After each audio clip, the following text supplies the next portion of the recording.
Hi everyone, this is Lama from EL&N Cafe. Today we have again teamed up with Polly. Today we're going to show you how to make a rose Spanish latte. And all you need is ice, condensed milk, bitter juice, rose water, espresso, and a milk. So I have a condensed milk here, so I'm going to use a bitter juice and a rose water and mix it well.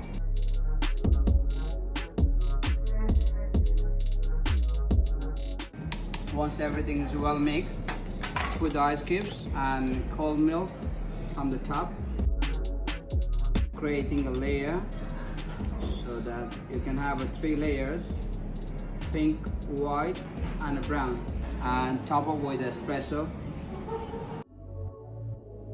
And here you go, we have a rose Spanish latte.